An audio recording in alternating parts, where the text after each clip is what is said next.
Ronaldo, seja bem-vindo. Boa noite a todos.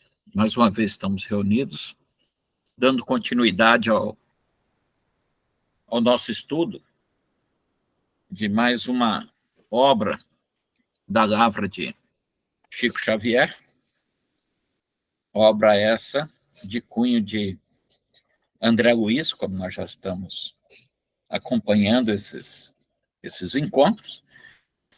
E hoje nós faremos algumas reflexões do capítulo 8 do livro Nosso Lar. O título desse capítulo é Organização de Serviços. Então, basicamente, esse tópico que estaremos abordando, o capítulo 8, nos traz algumas informações daquele momento em que Lísias traz algumas demonstrações e explanações a André Luiz no momento em que eles saem da unidade de saúde na qual o André estava sendo tratado, no aspecto da saúde dele, espiritual, que nós já vimos nos capítulos anteriores, e nesse tour, digamos assim, externo, André se depara com uma série de observações e informações por parte de Lísias. Então, é exatamente isso que será abordado. Vamos dar, então, andamento a esse processo. Agradecemos a presença de todos vocês, agradecemos também a espiritualidade amiga, os nossos irmãos do Núcleo Assistencial Ramatiz, que sempre nos dão o aporte, o suporte nessas nossas atividades correlatas ao Núcleo Assistencial Ramatiz, a nossa casa, que desenvolve esses diferentes trabalhos, entre os quais esse que nós estamos atuando hoje. Então, agradecemos a esses irmãos da espiritualidade e agradecemos ao nosso Mestre Jesus. Muito bem, meus irmãos, vamos em frente.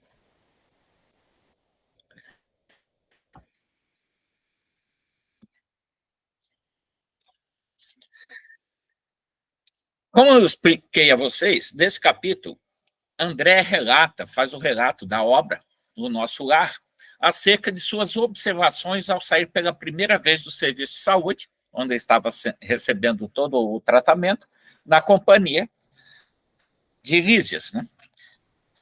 Que era o visitador de André, durante esse período que ele se encontrava sobre os cuidados de saúde na unidade de saúde do Nosso Lar. Registra, nesse relato do capítulo 8, aqueles fatos, né, o conhecimento que lhe chamou a atenção no meio, no ambiente, no cenário externo que ele estava vivenciando, observando, que acabou lhe impressionando os sentidos da visão de forma geral. Então, traz-nos esse relato uma anatomia, entre aspas, do ambiente, do meio, digamos assim, da urbanização da cidade espiritual Nosso Lar. Pelo menos um demonstrativo de parte dessas realidades na contraparte astral. E é interessante nós observarmos a similaridade com a nossa realidade, a realidade nossa, digamos assim, terrena, a nossa realidade da terceira dimensão, a nossa realidade da nossa vivência, encarnados nesse corpo físico. E aí, lá, André relata alguns pontos que lhe chamaram a atenção. Ele fala assim, o que ele observa quando sai para o meio externo, para o exterior da unidade de saúde? o que lhe chamou a atenção, né? Ele relata assim: vastas avenidas enfeitadas de árvores frondosas. Olha que interessante. Avenidas, vias, né? Espaços de trânsito enfeitadas de árvores frondosas. E ele continua: ar puro, atmosfera de profunda tranquilidade espiritual, né? A harmonização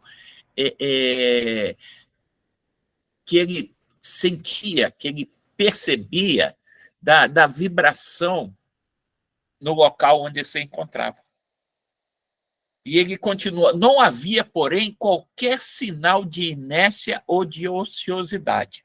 Apesar dessa descrição, digamos assim, bastante interessante, das árvores, avenidas, a atmosfera, o ar puro, ele diz que tudo estava em atividade, tudo estava em movimento, né? Todos estavam atuando de alguma forma. Aí ele continua: as vias públicas estavam repletas, entidades numerosas iam e vinham. Inclusive, ele relata no próprio texto que muitos desses transeuntes ali, os espíritos, digamos assim, que estavam conviventes com ele ali naquele meio, naquele ambiente, transitavam normalmente como qualquer realidade de cidades nossas terrenas. Quando nós saímos, digamos assim, a parte externa, as ruas, pessoas que estão indo e vindo, cuidando de suas atividades habituais do dia a dia, da subsistência, das suas obrigações. E aqui ele relata justamente esse dado que traz uma similaridade muito interessante com o que é a vivência aqui nesse meio mais denso, digamos assim, na nossa contraparte terrena, né? Então, iam espíritos e voltavam pessoas. E ele até relata: muitos pareciam assim absortos ou fixos em seus pensamentos, que é como se não estivesse percebendo o que ocorria no entorno, e muitos outros tinham uma certa relação com os dois que ali estavam, até mesmo os cumprimentando durante esse processo de, digamos, entre aspas, de passeio de conhecimento que o André estava fazendo junto a Lísias. Então, aqui já começa um primeiro ponto bastante interessante, dessa similaridade de ambiente, digamos assim, quando comparamos essa descrição do astral dessa cidade espiritual com a realidade nossa, algumas de nossas cidades, da nossa contraparte terrena. Muito. E a gente percebe, né, Ronaldo, algo digamos assim, que a gente parece. Essas duas realidades. Desculpa. Pode falar. Pode falar. É que isso aí é uma grande reflexão, porque é como se a gente achasse que a vida lá do outro lado fosse algo mágico, algo místico, né? Então, ele vem desmistificar que só continua, é como a cebola, né, que a gente tira uma casca, né, ali, porque não tem como levar aquela casca, porque ela é ainda densa, né? Que é só isso que acontece, mas que não acontece nada mágico. A gente vai continuar a nossa caminhada da mesma forma, né, que saiu daqui, vai só iniciar.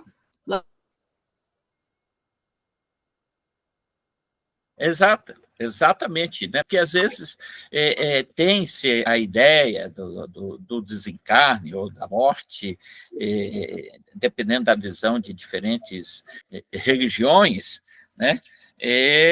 Que essa transição de realidade, digamos assim, do nosso desencarne, é como se o outro lado fosse um outro meio totalmente diferente, mais etérico.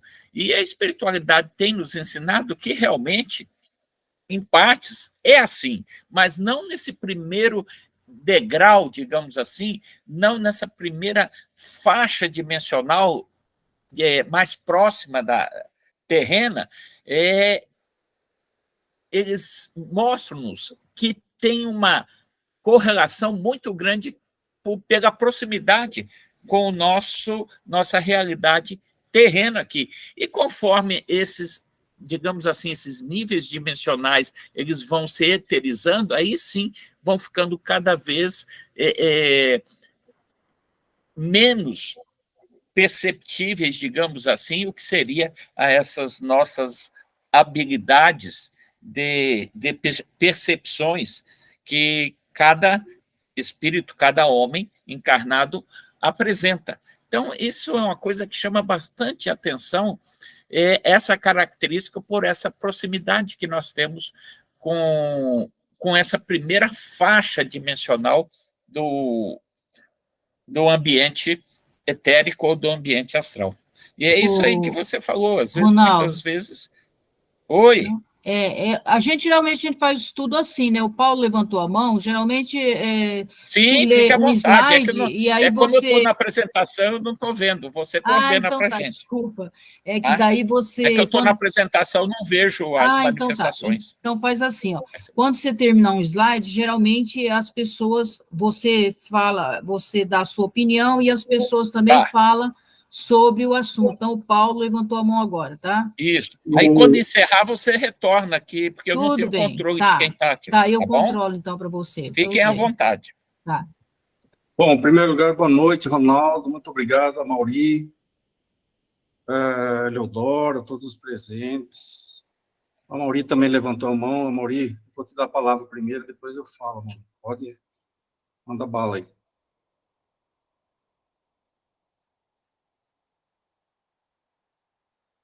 Vai, Mauri, você levantou a mão? Levantei a mão, vou aceitar, mas você levantou primeiro, vou aceitar a gentileza, porque você vem e fecha todo o assunto aí, tá mais junto. Não, vai lá. Então, boa noite, eu ouvindo isso, fiquei um pouco decepcionado que não tem o pessoal tocando harpa lá em cima de nuvem, né? Que é a imagem pueril que a gente pode ter lá do outro lado, e pelo contrário, você tem uma atividade muito intensa. Eu fui lendo e fui imaginando eu fiz uma analogia com a homeostase do corpo da gente, aquela questão do equilíbrio dinâmico, que nós, nesse momento, tem milhões de células trabalhando e secretando e conduzindo e ligando, e nós estamos aqui aparentemente tranquilos, né? Mas existe todo um movimento envolvido em equilíbrio, em harmonia, né? Então, eu me lembrei disso vendo essas cenas das ruas aí. E essa questão de ser tranquilo, né? A gente vai ver, sem querer colocar a carroça na frente dos bois, que lá no final ele tem a questão do coordenador também, né? Da atividade do coordenador, que combina com essa dinâmica da cidade. Paulo? Então, me chamou a atenção essa questão do ar puro. Você veja bem, tem uma coerência no relato dele, né? Isso aí é bem... O Chico Xavier não tinha como ter, na época, uma coerência literária, assim, tipo um escritor mesmo, foi muito bem preparado. E o Chico Xavier, ele era um homem muito simples nessa época que ele escreveu, não tinha curso primário, etc. Uma pessoa que vem como ele daquela região do umbral, que a atmosfera era pesada, né? Nos primeiros capítulos mostra assim que ele respirava um ar denso, que ele tinha dificuldade até para respirar. Quando ele sai, a primeira coisa que chama atenção é o ar puro. Essa coerência literária, assim, é uma sequência certa, revela uma coisa bem estudada. Outra coisa que eu acho, assim, ele era do Rio de Janeiro, né, uma cidade, não sei como é que era na época. Talvez o Ronaldo possa dizer para a gente, que não, acho que era mais antigo, né, Ronaldo? Mas, assim, eu acho que não era muito... Bem mais, né? Brincadeira, Ronaldo. Mas, assim, essa época, eu não sei se era tão barulhenta, mas com certeza, Rio de Janeiro já era uma cidade grande, com muito barulho de carro, etc. Então, chamou atenção também essa paz, essa tranquilidade nessas avenidas, né? Então, vocês vejam que tem uma sequência, assim, de uma pessoa que está escrevendo, assim, faz sentido, isso que eu estou querendo dizer, não sei se estão... Faz sentido isso. Obrigado. Só isso mesmo. Ronaldo, volta para você. Obrigado, gente. É interessante, porque esse capítulo, além de nos mostrar assim, essa similaridade da realidade, o cenário em si, esse capítulo aborda muito também a questão do, digamos assim, administrativa, gestão, ou, entre aspas, a política de gestão do nosso lar, como nós vamos ver mais à frente. Quer dizer, tudo isso não é uma coisa que está a esmo, tudo tem uma coordenação, tem uma normatização, isso é bastante interessante e nós vemos também. Vamos em frente. Aí, continuando, né, nesse meio termo, eu pulei algumas coisas, Maurício acaba esclarecendo a André a respeito desse cenário observado por eles, né, esse meio que eles estavam vendo. Aí eu transcrevi aqui uns trechozinhos. Lísias diz assim: estamos no local do Ministério do Auxílio. Tudo o que vemos, edifícios, casas, representam instituições e abrigos adequados à tarefa. Então, nós vimos anteriormente um ambiente, um meio, vias, árvores, praças, né? E aquele continua com construções, edifícios, casas, né? Abrigos. Então, ele fala assim: representa instituições e abrigos adequados à tarefa da nossa jurisdição, Ministério do Auxílio. Orientadores, operários e outros serviçais da missão residem aqui. Ou seja, orientadores, né? Entre aspas, os professores, os que trazem os ensinamentos, as orientações, operários, ou seja, espíritos que têm atividades próprias, inerentes à dinâmica social dessa cidade espiritual, né? Serviçais da missão. Então, existem pessoas, como a Mauro disse, que tinham suas atividades, como ele falou lá atrás, nada é ocioso. Todos ali estavam participando de um trabalho comum, né, dentro dessa sociedade espiritual, dessa cidade espiritual. Né? Então, e ali naquele exato local, seria aqueles imóveis, digamos assim, moradias desses espíritos que ali atuavam nas suas diferentes frentes de trabalho. Né? Aí ele continua assim: nesta zona, atendem-se a doentes, né? Ministério do Auxílio. Ouve-se rogativas, né? Selecionam-se preces, preparam-se reencarnações terrenas. Aqueles que estarão retornando para a experienciação densa. Organizam-se turmas de socorro aos habitantes do umbral, processo para o qual André Luiz passou, vivenciou no seu resgate. Ou aos que choram na terra, né? Os encarnados que precisam de um alento, precisam de um letivo, precisam de um conhecimento, né? De uma ajuda. Estudam-se soluções para todos os processos. Então, quer dizer, existem ali estudos, projetos, preparações, programações para todas essas atividades que nós estamos vendo e que se prendem ao sofrimento. Então, é todo um conjunto de ação, de atuações, além do ambiente físico, digamos assim, além do cenário que nós escrevemos, aqui começa a trazer para a gente um pouco das atuações daqueles espíritos que estão envolvidos naquela realidade daquela cidade espiritual. Eu deixo com vocês isso. Abadia. Alguém quer fazer algum comentário? Fique à vontade.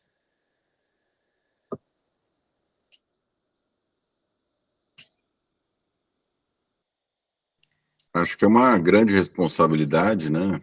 Poxa vida, houve rogativa, prece, prepara a reencarnação, organiza a turma de socorro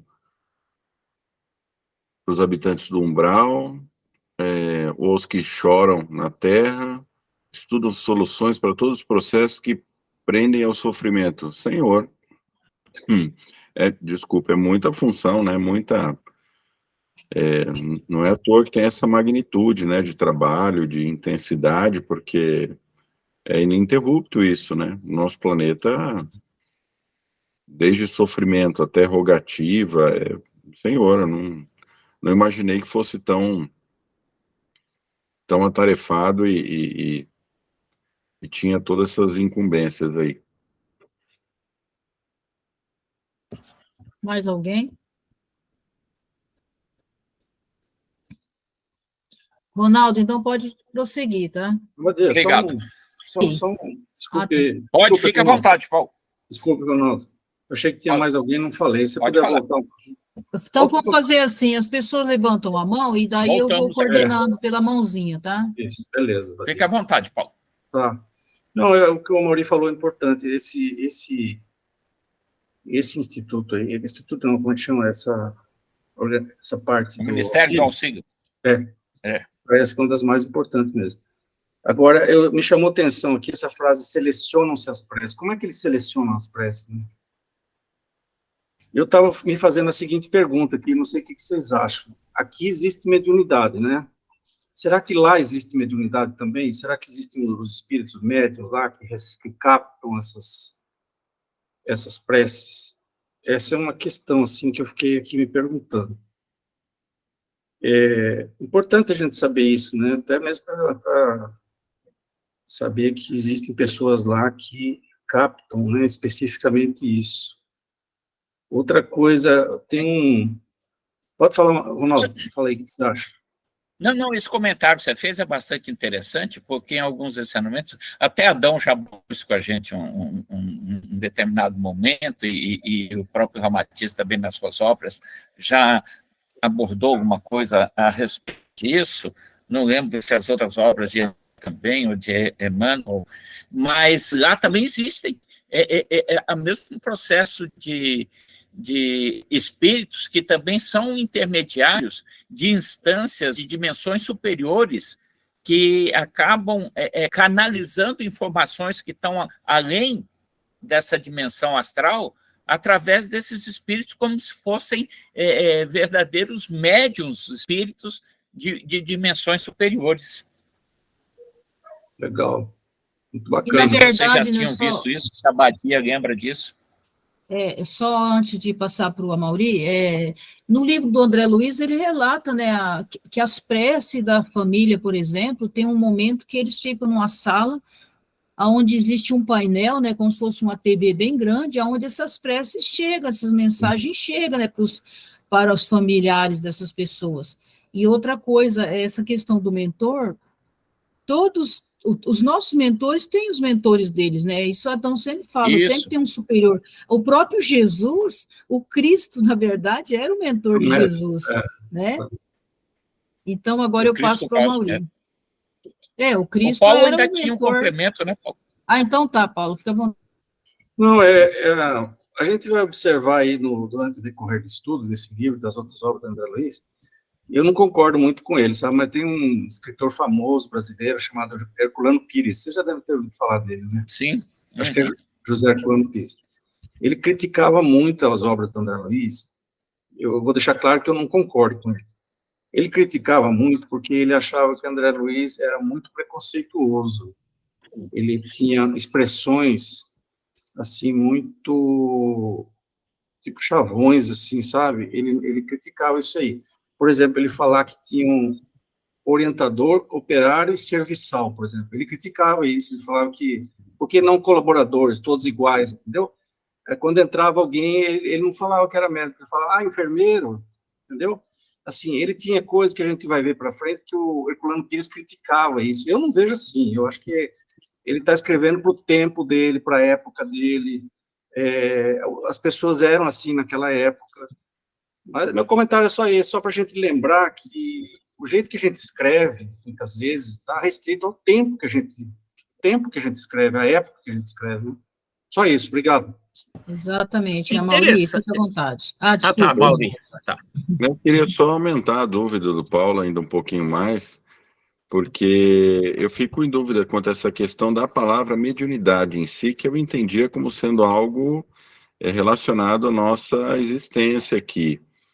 Porque se eventualmente você está sem o seu corpo físico, eu não sei se o nome é mediunidade, eu acho que talvez valesse a idade evolutiva do espírito, a liberdade dele vai depender, o alcance dele vai depender do nível evolutivo dele, né? Tanto moral quanto intelectual, mas eu não sei se seria mediunidade em si, né? Eu acho que o nome não importa muito, né? Mas eles intermediam, né, o conhecimento do plano maior do que aquele outro mentor, por exemplo. Então, eles estão intermediando. Agora, o nome, acho que a nomenclatura, acho que não tem tanto importância, né? Mas o processo é o mesmo, né? Se um está num plano mais elevado, ele intermedia o conhecimento daquele plano para aquele que está mais embaixo, independente de estar no plano físico ou não. Eu vejo assim. É um meio. Mas aqui não é de cima para baixo, Abadia. Aqui é de baixo para cima, é da terra, escutando as preces, né? Escutando as preces. Sim. Isso. Esse lance do... a similaridade é como a Abadia falou, até mesmo esse termo foi usado de mediunidade do espírito desencarnado, porque lá ele é matéria tão similar à nossa aqui, como a própria descrição do ambiente e as estruturas, as construções. A diferença é que é de vibração dimensional. Aqui nós estamos numa vibração, digamos assim, mais retificada, e esse nível que está logo a seguir está numa vibração um pouco mais célere, e assim sucessivamente, por isso que vai havendo essa eterização, digamos assim, dessa materialidade.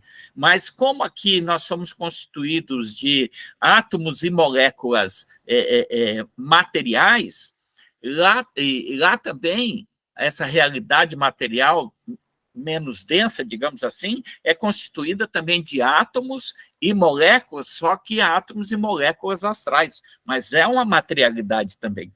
E esse processo, como a Abadia falou, dos mentores que têm que têm seus mentores também, que estão, digamos assim, numa dimensão mais elevada, ou mais etérea, digamos assim, também recebem essas informações que lhes é pertinente, digamos assim, que lhe é permitido, da mesma forma que esses mentores nos passam esses conhecimentos que nós estamos estudando aqui. Pelo menos é esse o entendimento dos estudos que eu tenho feito até o presente momento, Abadia. Exatamente. Acho que pode seguir, Ronaldo. Ninguém mais Obrigado. levantou a mão. Aí, né, diante dessa declaração de Lísias, a André faz um questionamento a Lísias. Há, então, em nosso lar um Ministério do Auxílio, como nós vimos lá em cima, né? E aí ele responde, né? E é interessante que ele vai começar a responder agora umas questões que não é só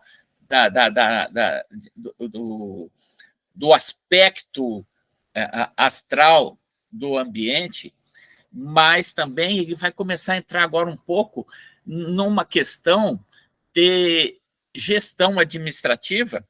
E como o Paulo comentou lá também, eu não vejo nada de discriminatório na descrição de André, levando em consideração a experiência terrena que ele teve num desencarne recente, ainda estava numa fase de processo de reconhecimento da sua realidade já astral e expandindo, digamos assim, os seus conhecimentos espirituais através dos estudos que ele desenvolveu ali na cidade do nosso lar. É comum que ele relatasse esse tipo de informação de quem faz o quê, qual espírito tem função do quê. Eu não vejo isso uma discriminação. Na verdade, a visão que eu tenho de André Luiz é de uma tecnicidade bastante rica, mostrando-nos como é esse processo, porque lá também tem a hierarquia de funções, lá também tem quem é responsável e quem é subalterno nas suas funções. Então, eu não vejo isso como discriminação, mas simplesmente uma organização de funcionalidade, de gestão, de administração, ou seja, de ordem. Então, eles respondem assim. Como não? Esse já estou transcrevendo um trechozinho do texto. Como não? Nossos serviços são distribuídos numa organização que se aperfeiçoa dia a dia. Ou seja, é revisado. Tudo que nós atuamos é como nós aqui, né? Todos os nossos processos, eles são desenvolvidos, mas são reavaliados periodicamente com o objetivo de melhora, de aperfeiçoamento. E aí ele continua, sob a orientação do que nos presidem os destinos. Ou são aqueles responsáveis, aqueles que têm um conhecimento diferenciado, né? Aqueles que têm uma hierarquização acima de determinadas faixas de atividades. É como nós, como a nossa realidade terrena. Aí continua, não tem visto nos atos da prece nosso governador espiritual cercado de 72 colaboradores? Né? Pois são os ministros de nosso lar. Ministros, ou seja, são responsáveis hierarquicamente pela ordenação daquela colônia espiritual, ou seja, a cidade espiritual, nosso lar. Aí diz assim, a colônia, que é essencialmente de trabalho e realização, divide-se em 6 ministérios orientados, cada qual por 12 ministros. Aí ele já nos dá uma ideia, uma noção, da organização administrativa dessa realidade, dessa cidade espiritual. Ela tem seus ministérios também, ela tem, dentro desses ministérios, os responsáveis pela coordenação e condução dos trabalhos de especificidade de cada ministério. Então, e cada um tem 12 ministros, cada ministério são 12 ministros, né, na totalidade. Então, isso é bastante interessante, começa a nos dar ideia dessa organização. Então, Paulo, eu não vejo discriminação nesse processo, eu vejo uma tecnicidade rica de descrição por parte de André Luiz. Abadia, contigo.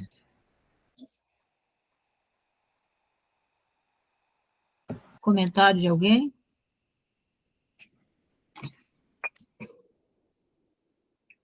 Então pode continuar, Ronaldo. Ah, desculpa, obrigado. Paulo levantou a mão. Demorei um pouquinho aqui. Você foi tomar café, Paulo. Eu acho que está na hora da gente falar aqui quem que era esse governador espiritual. Algum de vocês já ouviu falar? Eu não entendi, Paulo. Eu acho que está na hora da gente falar. Eu acho que está na hora da gente falar quem que era o governador espiritual do nosso lar. Alguém já ouviu falar? Só para ver se... Você já, Abadia, já ouviu falar?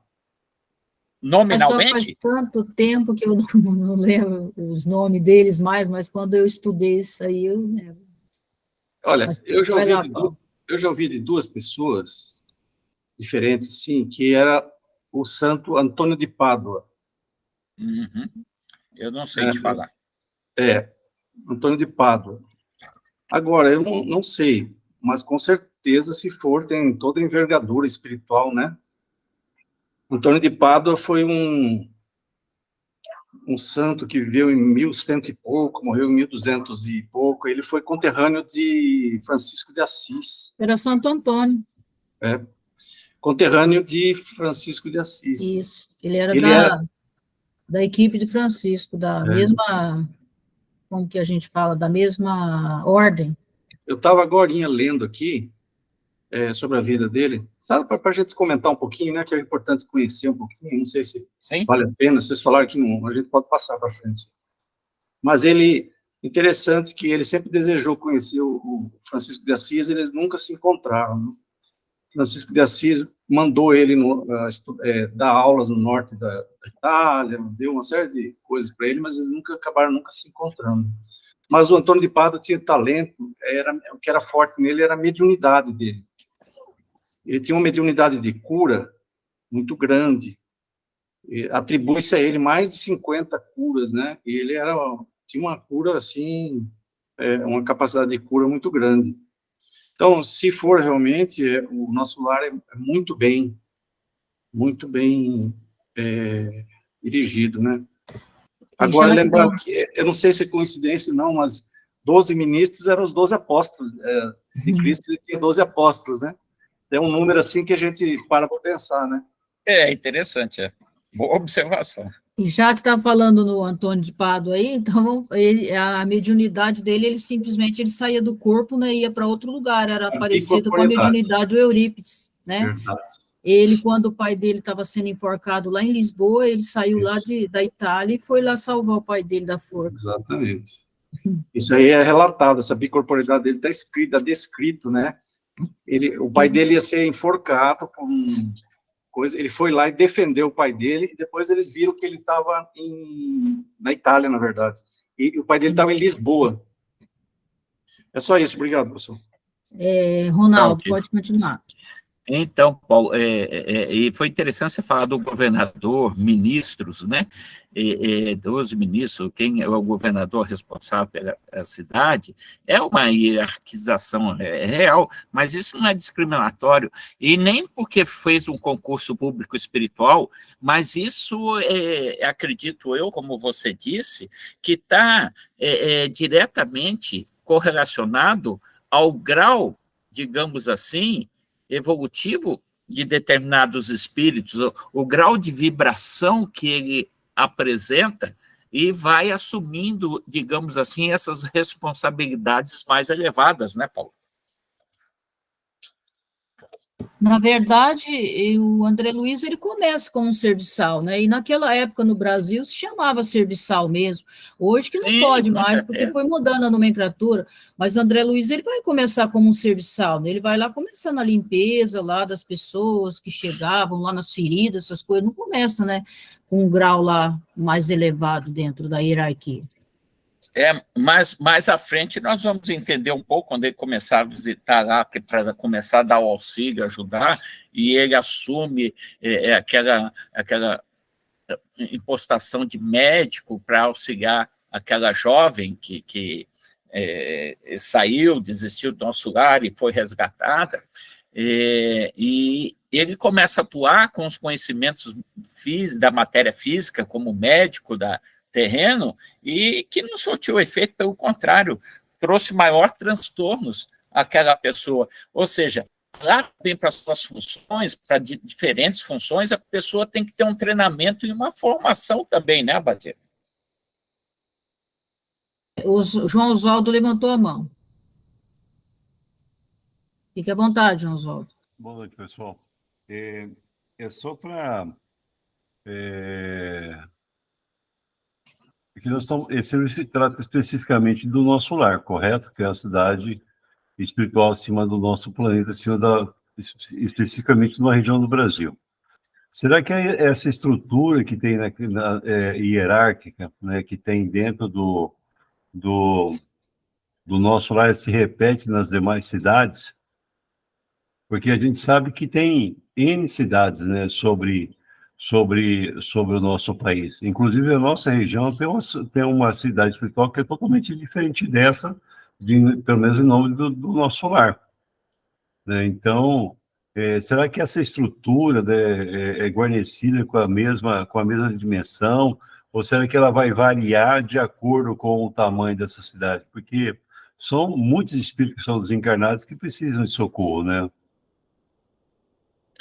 João, eu acredito, meu irmão, que há sim uma variabilidade, mas que existe essa hierarquização, existe de acordo com, digamos assim, o desenvolvimento de cada cidade, se ela é mais nova, se ela já é mais antiga, se ela está mais evoluída. Lá também existem essas diferenciações, digamos assim, na região do astral, né? Por exemplo, na Europa, o próprio André ensina aí que o próprio Ulisses vai falar um pouco mais à frente, que boa parte das referências digamos, na constituição do nosso lar foram tomados como exemplos cidades que já existiam, por exemplo, cidades astrais na região da Europa, e eles trouxeram aqui para a nossa região do Brasil, da América do Sul, Brasil. Então, eu acho que são, sim, tem essas características, talvez mude alguma coisa na questão do grau de hierarquização, conforme a cidade é mais ou menos desenvolvida lá também. Mas eu acho que todas têm que ter, até o umbral inferior, nós sabemos que lá também tem os comandantes, digamos assim, os chefões de legiões e os responsáveis pela gestão de cidadelas inferiores também, é muito parecida essa parte hierárquica. A diferença é a questão de, digamos assim, de submissão, né? Que, como no nosso lar, por exemplo, já é bem diferente, né? Nosso lar já é uma distribuição hegemônica de serviços, né, em benefícios comuns, em benefícios mútuos de todos que ali estão atuando sob determinada coordenação. Mas eu acredito sim, João, que todas têm esse processo hierárquico, cada qual com suas peculiaridades, né? Aruanda, por exemplo, é uma descrição, nós já vimos uma descrição de Aruanda que não foge muito desse processo de administração do próprio nosso lar. A Mauri levantou a mão. A Mauri, fique à vontade. Eu não tenho um conhecimento específico de algum lugar que exista, mas eu imagino que sim também. Achei uma ótima pergunta. E eu estava pensando na similaridade com as coisas que a gente tem aqui na Terra. Então, às vezes você tem um hospital e esse hospital ele é parecido com outro hospital de outra região. Então, existe um modelo básico, muda um pouco para lá, um pouco para cá, mas algumas áreas são meio comuns a esses hospitais. Pensei também na questão das células. Nós temos células, os animais têm células também, e são células muito semelhantes. Tem células que têm organelas semelhantes, que variam um pouco aqui, um pouco ali, mas eu não imagino que tem esse problema assim de estão copiando. Eu acho que é algo que funciona, tem a hierarquia, como o Ronaldo estava bem colocando, e tendo essa organização, eu acho que deve ter alguma semelhança, sim, com cada local, com sua peculiaridade, com sua vibração e necessidades, mas eu imagino que deve haver, sim, cidades semelhantes, né, a essa. Ronaldo, é com você. Desculpa, o Paulo levantou a mão novamente. Vai lá, Paulo. Não, nesse capítulo, mais para frente, tem uma indicação de que a cidade, ele não chama de cidade, ele chama de colônia aí, na verdade, né? De que as cidades, uma cidade elas refletem... Às vezes ele chama colônia, cidade. E as cidades refletem, o Ronaldo vai falar aí mais para frente, que Oi, Paulo, durante a formação dessa, antes dele chegar... Estão ouvindo? Estão conseguindo ouvir? Tá. E durante a... Sim, está meio truncado, mas estamos ouvindo. Quando eles fundaram o nosso lar, tinha uma colônia de indígena lá com as suas ocas. Nosso lar? Uhum. Certo? Antes de fundar. Você vai falar aí mais para frente que os indígenas estavam lá e que dos primórdios, isso. Então, tinha uma cidade indígena típica, quer dizer o seguinte, que elas tinham as como ocas, se estivesse iniciando uma sociedade. Então, quer dizer que, na verdade, a cidade reflete o jeito que as pessoas moram aqui. Então, só isso. Obrigado. Ronaldo, na verdade, é o seu som que às vezes corta, o do Paulo estava bom, mas fica à vontade, é o meu? Eu retorno para você. Vocês eu estão retorno para você, mas estão ouvindo, só de vez em quando que dá uma falhadinha, mas é de vez em quando só. Mas fica à vontade, agora eu passo para você. Eu vou ficar mais próximo do microfone. Podemos continuar, Bati?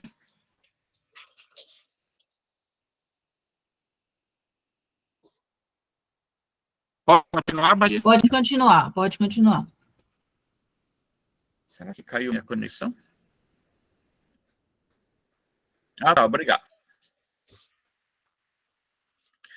Aí, dando continuidade, Lísias explica que nós falamos dos ministérios, cada qual com 12 ministros, desses 6 ministérios, ele diz assim, os 4 primeiros ministérios aproximam a cidade, ou seja, nosso lar, ou digamos assim, essa comunidade, das esferas terrestres, né? É mais próximo, digamos assim, da vibração dimensional terrena.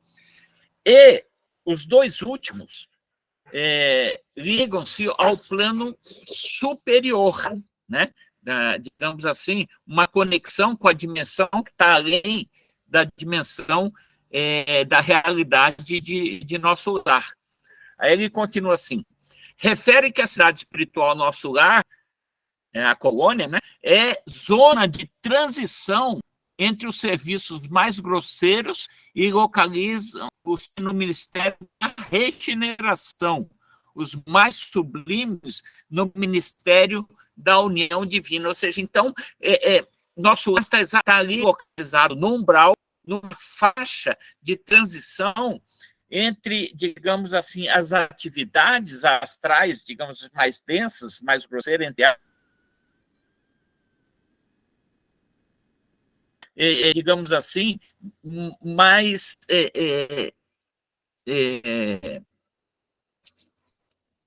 mais elevadas, digamos assim, que ele diz assim, do Ministério, por exemplo, da União Divina. Então, o nosso lar fica justamente naquele processo de transição, como nós vimos anteriormente, quando houve aquela pergunta se tem um médium lá, como espírito também, recebendo informações. Então, é como se fosse uma faixa de transição entre realidades mais densas e mais sutis. Aí ele diz assim, ele relata os ministérios quais são. Aqueles 4 primeiros que estão mais, digamos assim, atrelados à questão da materialidade e aqueles 2 últimos que estão mais afeitos à sutilidade ou mais à realidade astral, mais à realidade espiritual. Então, os 4 primeiros ele chamou de Ministério da Regeneração, Ministério do Auxílio, Ministério da Comunicação e Ministério do Esclarecimento. Então, é interessante nós vemos isso, porque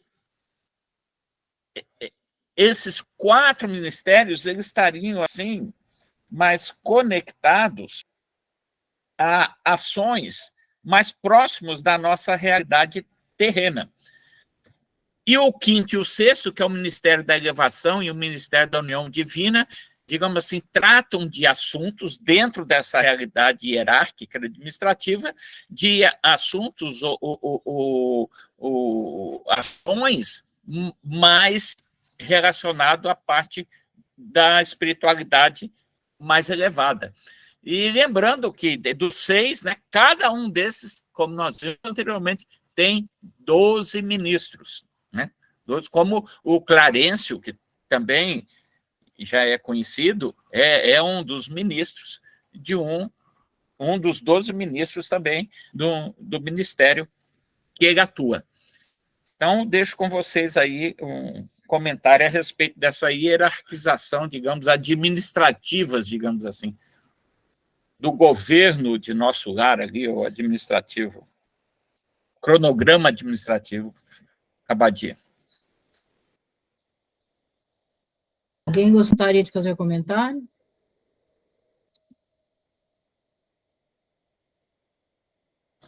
Paulo. Ronaldo, você poderia voltar um slide? Voltamos. Aqui. Esse primeiro parágrafo é engraçado quando a gente lê assim em grupo, né, estuda em grupo, a gente começa a prestar atenção. Dizem que nos detalhes que mora o diabo, né? Você começa a olhar o que o cara está dizendo, o que a pessoa está dizendo, aí você tira não sei, eu vou expor aqui, vocês falam o que vocês acham. Mas essa ligação com a esfera mais baixa, a ligação, ele usa a palavra ligação. Não seria um portal? É muita lucubração. Eu acho que é mais... Mas eu vou falar que é mais a conexão energética, né? Eu acho que não. Do jeito que ele escreveu, eu acho que não. Você sabe por quê? No nosso lar, mais para frente, como o Amaury falou, não querendo adiantar aqui um pouquinho, mas tem uma hora que ele fala que existe uma escada onde eles descem até uma parte profunda do Ministério de Regeneração, onde tem uma conexão. É como se tivesse um canal que liga direto lá ao umbral mais baixo, como se tivesse uma ligação física mesmo. A gente vai ver isso mais para frente. E se fosse conexão energética, ele não ia falar assim que a cidade liga com outra cidade. Quer dizer, a cidade liga com o plano superior. Ele ia falar que tem uma questão energética. Claro que eu acho que todos eles têm uma capacidade de conexão, vamos dizer assim, mental superior, tal, de se comunicar. Mas talvez existam vamos dizer assim, alguma comunicação energética, algum portal que eles possam se comunicar mais fácil, entendeu, Ronaldo? Eu acho que é possível isso, porque a gente vai ver isso mais para frente. Eu acho que sim também, Paulo, porque, na verdade, quando a gente vê a descrição de Nosso Lar e os mensageiros também, na sequência das obras, você vê que as incursões, como o próprio resgate de André aconteceu, você vê que é um deslocamento, por isso você fala um portal, uma via, uma escada, uma passagem, ou seja o que for, porque eles vão, na matéria espiritual deles, para essas regiões mais densas, se deslocando no corpo espiritual, na matéria espiritual dele. Então, acho que tem sentido isso que você falou, assim. Mesmo porque, por que esses dois últimos iam fazer conexão com o plano superior? Porque eu acho que esse ministério o Clarencio, lá do Ministério do Auxílio, Ronaldo, do Auxílio, isso. Ele também tem capacidade de fazer conexão, ele também tem conexão, de se ligar ao plano superior, mentalmente, energeticamente. Sim. Mas não, ele está localizando aqui que essa ligação é nesses dois locais, nesses dois ministérios, entendeu? Por isso que eu acho que isso está inerente à função assumida por cada um, né, Paulo? É uma ideia, para a gente pensar. Ok. Mais alguém? Pode continuar, Renato. Aí, né, Lísias percebe uma estupefação de André, uma reação de surpresa do André, conhecimentos que ele está tendo, com o que ele está vendo, né? E aí Lísias aproveita e continua dando as informações, ou seja, as informações, né, que ele vai absorvendo e acaba escrevendo na obra dele. Aí tem um texto que Lísias diz assim, porque ele acha estranho, até questiona Lísias, né, dessa realidade, como que o homem encarnado não tem essa percepção, como nós discutimos anteriormente, como o próprio Almari já falou, Paulo já falou, e ele diz assim, ó, o véu da ilusão é muito denso nos círculos carnais, né? Na verdade, isso que nós estamos estudando aqui, trabalhando hoje, essas informações que nós temos através desses ensinamentos da espiritualidade que nos chega através de diferentes canais, desde a época de Kardec e os demais exemplos que nos trazem essas informações, Chico e demais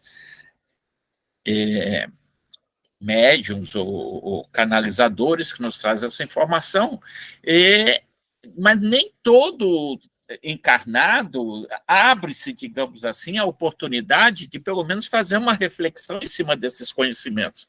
Então, ele comenta que o véu da ilusão é muito denso nos círculos carnais, né? O conhecimento dessa realidade extra matéria, digamos assim, né? Essa dimensão além da nossa, né? Então, ele diz assim, o homem vulgar ignora que toda manifestação de ordem no mundo procede do plano superior. Aí começa a vir um pouco aquilo que nós já discutimos aqui um pouco atrás, agora, hoje mesmo, desses tópicos, né? Que uma coisa, a nossa realidade aqui é como se fosse um reflexo, né, do que ocorre na estruturação dessas sociedades no mundo astral, e nós acabamos mimetizando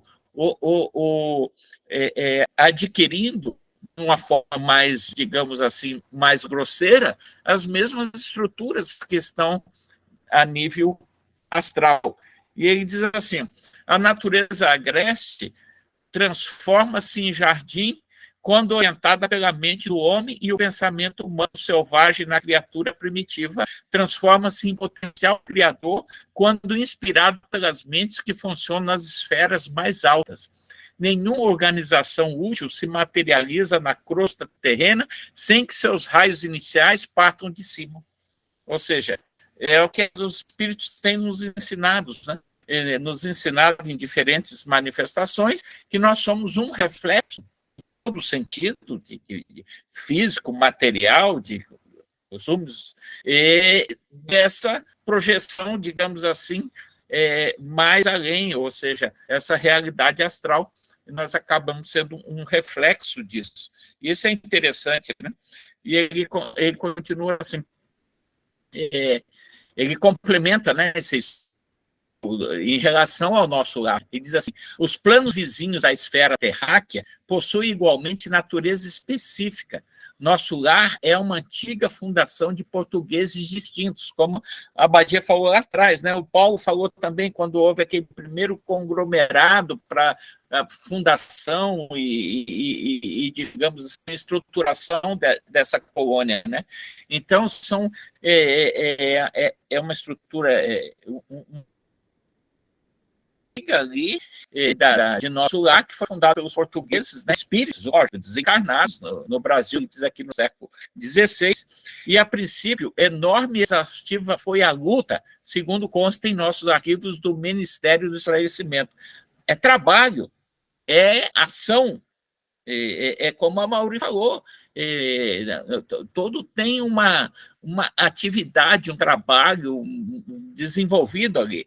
Né? Há substâncias ásperas nas zonas invisíveis à Terra, tal como também nas regiões que se caracterizam pela matéria grosseira. Então, nós acabamos mimetizando aqui também a nossa própria realidade nas nossas regiões mais desenvolvidas e as nossas, digamos, regiões terrenas mais primitivas. Lá também no astral você tem as suas colônias, as suas regiões mais desenvolvidas, como temos também o umbral inferior também, com as suas estruturas, digamos assim, de matéria mais grosseira.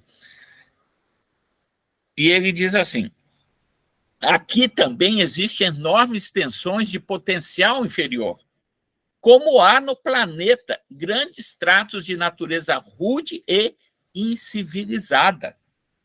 Lá também.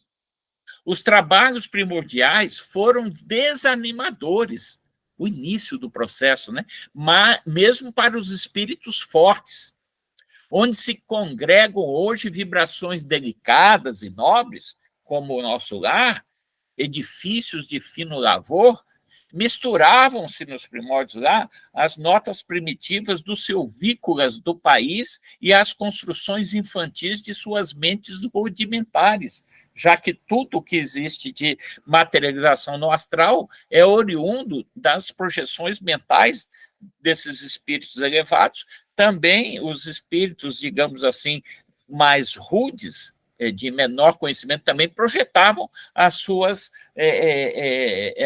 os seus ambientes também de forma mais grosseira. Então, achei bastante interessante quando se pergunta muito, e os espíritos ensinam, que nós somos um arremedo de realidade, uma cópia do que acontece no astral, como aqui foi descrito. Eu deixo o comentário com vocês, Abadia. É interessante, porque aqui ele fala, né, na questão dos portugueses, Paulo, e aí quando você fala do Antônio de Pádua, faz sentido, né? Porque ele era um português, esse aqui eles iniciaram com os desencarnados brasileiros, mas tem coerência de ter sido o Antônio de Pádua mesmo, um dos líderes, né? E aqui é interessante que ele fala, né, é a realidade bem brasileira mesmo, naquela época de quando os portugueses chegam aqui, que há essas desavenças, esses desentendimentos de ideias, de vida, né, diferente, que um tinha da cultura, né, essa diferença de cultura que geraram conflito, e lá também, nesses conflitos aconteceram. Alguém quer fazer comentário?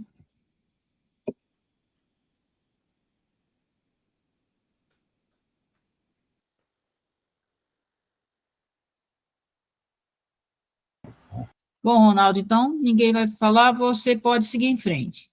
Obrigado.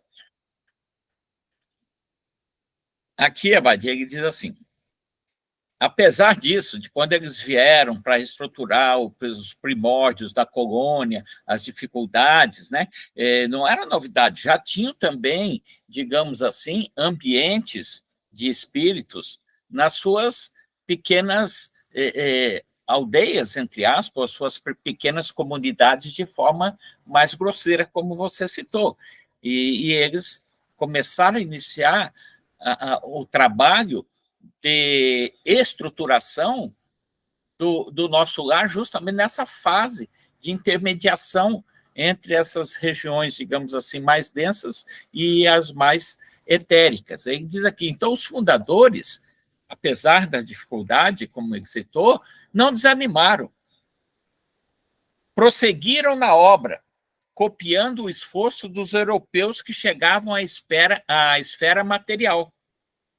Apenas com a diferença de que por lá se empregava a violência, a guerra, a escravidão, né? Que era aquela mostragem da realidade terrena, e aqui o serviço perseverante, a solidariedade fraterna e o amor espiritual era o que motivava e alimentava esse trabalho nos primórdios dessa colônia. Aí, aqui é só uma observação Aí, nessa jornada de André, junto com Lísias, né, eles chegaram numa região, foram andando, chegaram numa praça. E essa praça ela tem toda uma descrição material, que o André deixa bem claro, bem rica no livro, que ele diz assim, contornos maravilhosos, ostentando extensos jardins, né?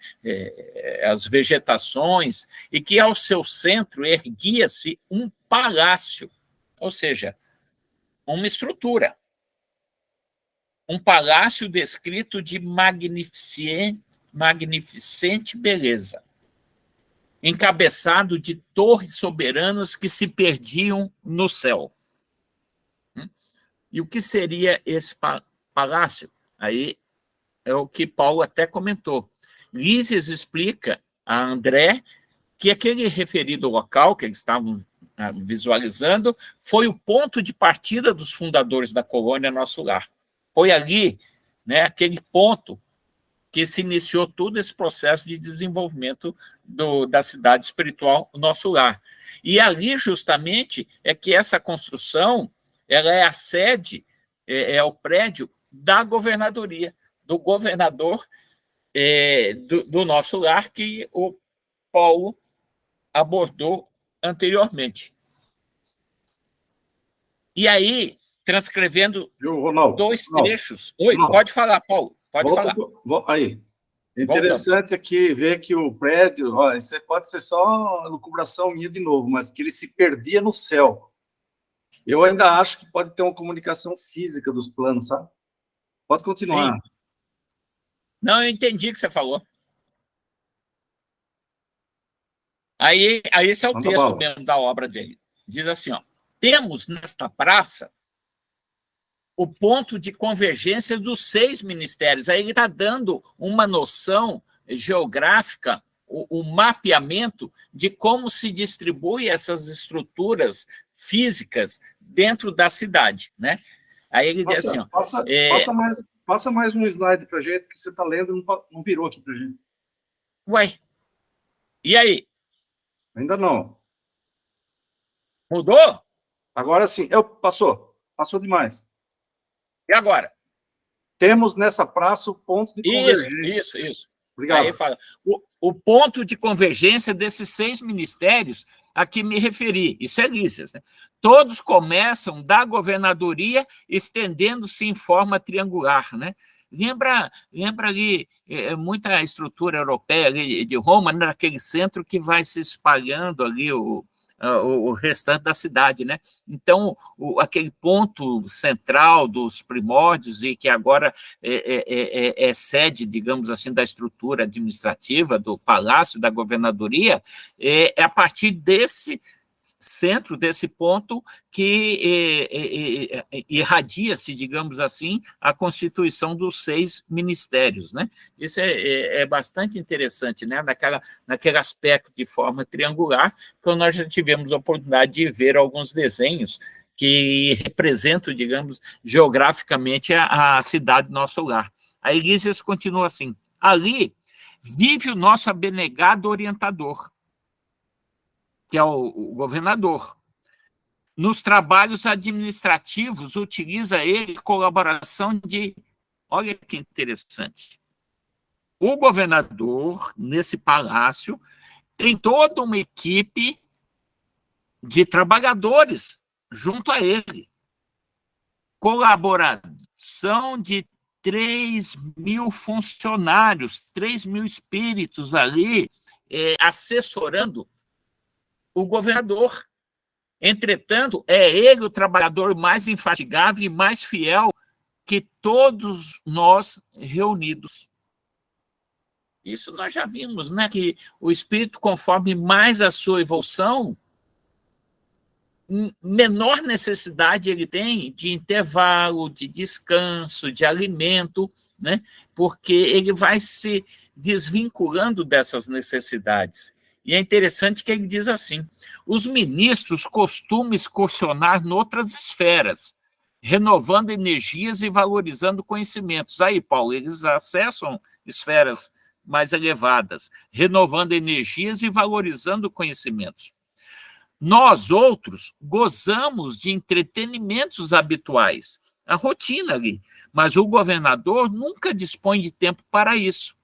Faz questão que descansemos, obriga-nos a férias periódicas, ao passo que ele mesmo quase nunca repousa, mesmo no que concerne às horas de sono. Ou seja, não é por acaso que ele está hierarquicamente nesta função, porque do aspecto vibracional espiritual ele está mais elevado.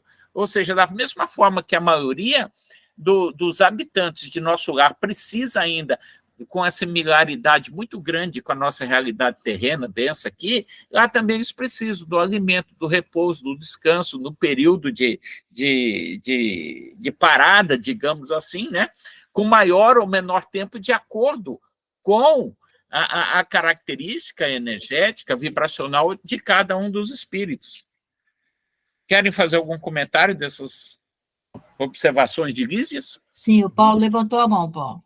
Não, é só esse aqui que você estava falando, Ronaldo. Me lembrei do Yogananda. Esse dia o Adão estava falando, o Yogananda dormia 3 horas por dia só. Ele tinha tanta conexão com os planos superiores, vivia num estado de meditação, de trabalho tão intenso, que ele não sentia muita necessidade de dormir. Exato. E isso aí é uma característica dos yogis também, os yogis que fazem meditação, estão sempre trabalhando em diversos planos.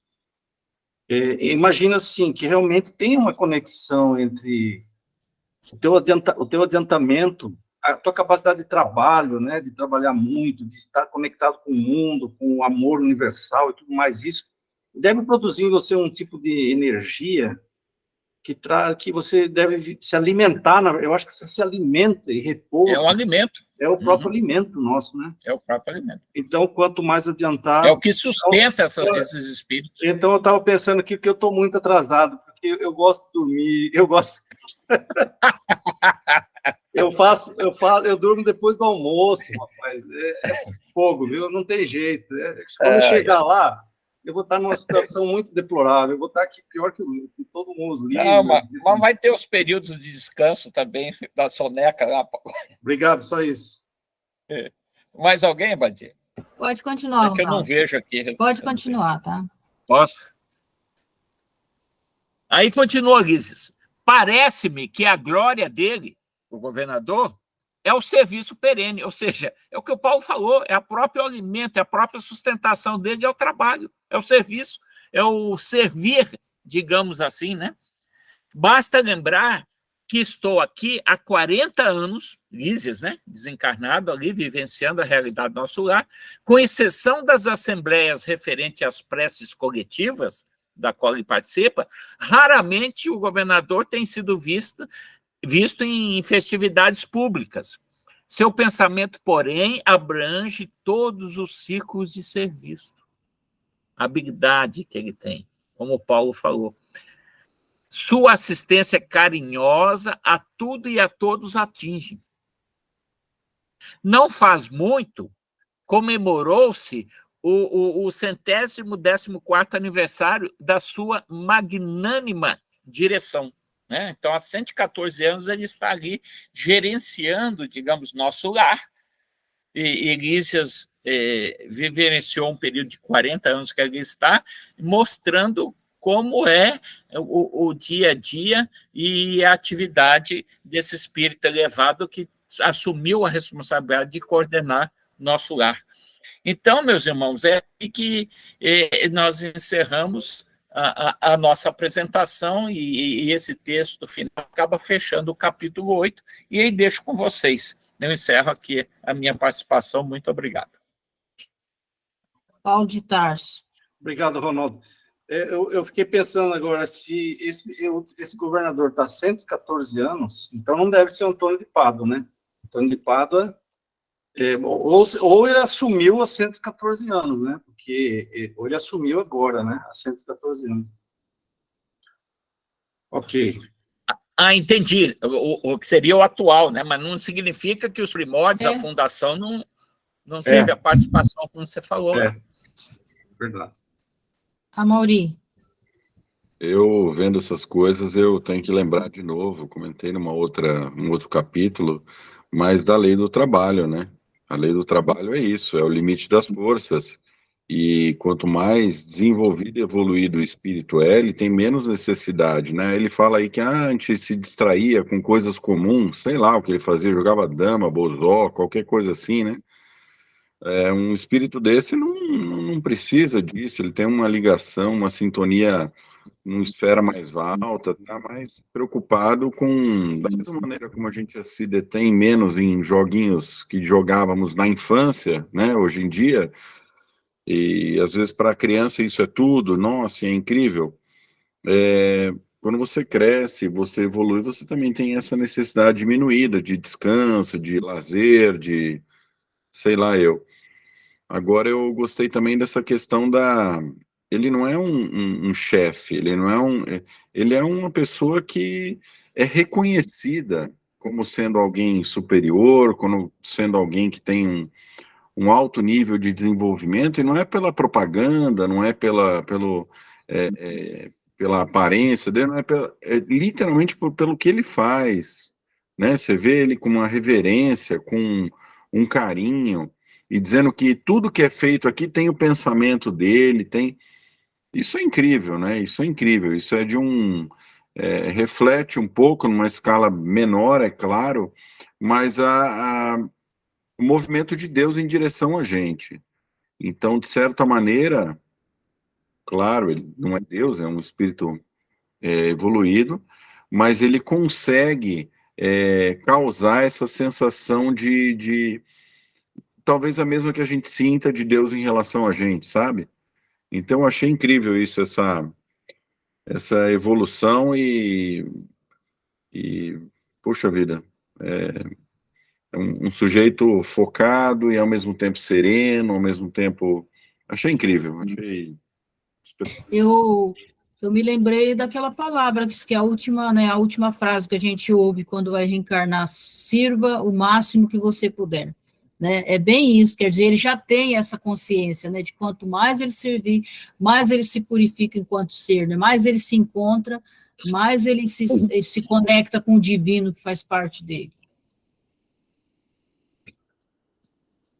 Mais alguém, ou podemos fazer a prece final? Então, vamos trabalhar, minha gente, tirar o atrasado aí, né? Abadia, eu só quero agradecer aqui, antes de você fazer a prece, e Eu saí da apresentação, agora abri aqui o painel, e estou vendo aí você curtindo essa praia maravilhosa, aí, claro. com esse cenário, essa natureza divina. Eu fiquei até com inveja aqui de ver você curtindo, hein, Paulo? Tá Curtindo essa natureza, hein, Paulo? Pois é, Mas Badia está lá. Badia está lá na praia, né? Descansando. Nós estamos trabalhando aqui, viu, Badia? Tá?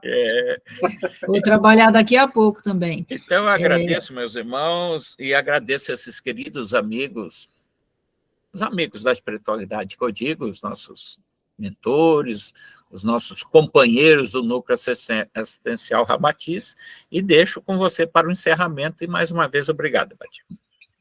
Eu que agradeço, nós que agradecemos você, Ronaldo, pelo estudo de hoje, muito bom, maravilhoso mesmo, e vamos então, né, agradecer a Jesus por nos oportunizar, né, a ter esses estudos, por ele nos direcionar nessas pessoas que nos trazem essas informações, e que nós possamos a cada dia, mesmo que seja tijolinho por tijolinho, que nós possamos fazer a nossa construção também, para que um dia, daqui a algum tempo, de acordo com o nosso caminhar, que nós também possamos estar usufruindo também de tudo isso, que na verdade o nosso lar, ele não é uma colônia tão diferente, né, da Terra ainda, mas que o nosso destino é voltarmos para dentro, para encontrar Deus que está dentro de nós.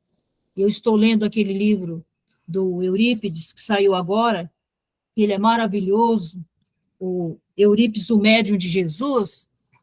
Não sei se acho que não dá para ver por causa da minha tela de fundo. Então, aqui, gente, as psicografias que Eurípides faz, eles descrevem que se nós soubéssemos como é maravilhoso conhecer o que eles já conhecem, estar usufruindo dos lugares que eles já usufruem, nós não perderíamos tempo com tantas coisas que ainda nos prende, nos aprisiona, né, no plano físico. Então, que nós possamos a cada dia ir, né, nos desvencilhando dessas correntes, dessas amarras do nosso ego, né, dessa ilusão, né, que ele diz que nós vivemos aqui no plano terreno ainda, e que Jesus possa abençoar a cada um a nossa caminhada, e que fica aqui o meu abraço, que possamos receber também o abraço de Jesus nesse momento, que assim seja, graças a Deus.